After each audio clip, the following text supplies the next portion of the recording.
আপনি জানেন সাংবাদিকদের উপরও এখানে কিন্তু লাঠিচার্জ হয়েছে, জানেন আপনারা জানাইছেন এখন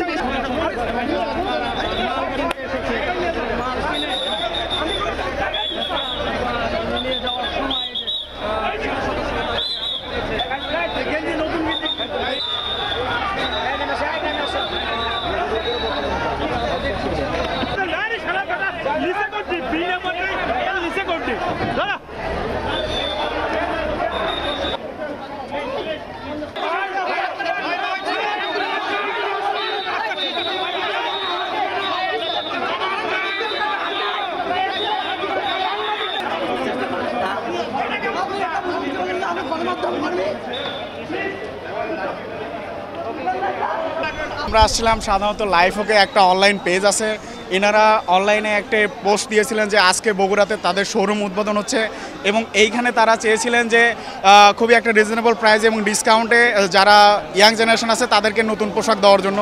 তো আমরা আসলাম সেই সুবাদে, কিন্তু এখানে এসে দেখে অবস্থা একদম বিশৃঙ্খলা এবং এখানে অনেক ভিড় হয়ে যায়, যেটা আসলে এবং ভূতেরে মানে লুটপাট শুরু হয়ে যায়, যে সেই কারণে পরবর্তীতে এইটা আসলে সেনাবাহিনী এবং পুলিশ নিয়ন্ত্রণে এনে এইগুলোকে মানে শৃঙ্খলা আনার চেষ্টা করতেছে। এই জায়গায় এই লাইফওকেটা একটা হচ্ছে মানে বিশাল বড় একটা শোরুম দিছে, এরা হচ্ছে আপনার মানে এমনভাবে লাইফে প্রচারণা করছে যেটা মানুষের ভালোর জন্যই করছে।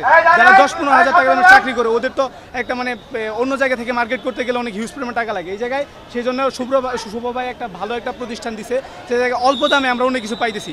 50 টাকা দামের একটা টি শার্ট দিছে, এই টি শার্টেই সব কিছুর মূল বাড়ছে। মানে ওদের আছে 2500 হচ্ছে যে মানে পিস আছে, স্টক আছে 2500 স্টকের মধ্যে আপনার ওরা মানে 2500 লুক মানে নিয়ে নিছে। ওইটা নিয়ে নেওয়ার পর এখন ওই উপলক্ষে এত লোকের আয়োজন হয়েছে, তা না হলে 50 টাকার ওই অফারটা না হলে এত লোকের আয়োজন হইতো না। আর ভিতরে আপনার সব কিছুর দাম 600, 700, 3200, 3500, 1500 এইভাবে।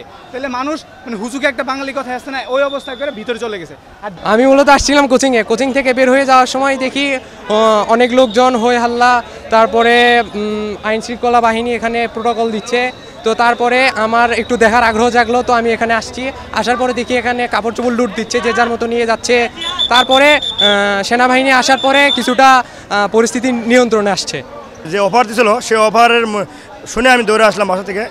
অফার মনে ছিল 130 টাকা মনে টি শার্ট, আর সুলভ মূল্যে এবং কম দামি টি শার্টগুলো ছিল বিদায় আমরা বাসা ছিলাম, আমি বাসা থেকে দৌড়ে আসলাম। আমাদের সমিতির নিয়ম আছে, যারা এই শোরুম উদ্বোধন করতে গেলে পরে আমাদেরকে অবগত করবে এবং বড় প্রোগ্রাম করলে তারা আমাদেরকে জানাবে, আমরা এসে উদ্বোধন করবো, নিয়ম শৃঙ্খলাভাবে আমরা কাজ করবো। ইতিপূর্বে বড় বড় শোরুম উদ্বোধন হয়েছে, আমরা ছিলাম, সুন্দরভাবে সুষ্ঠুভাবে আমরা পরিচালনা করেছি এবং আমরা এই ব্যাপারটা পুলিশ প্রশাসনকে সবসময় অবগত করি।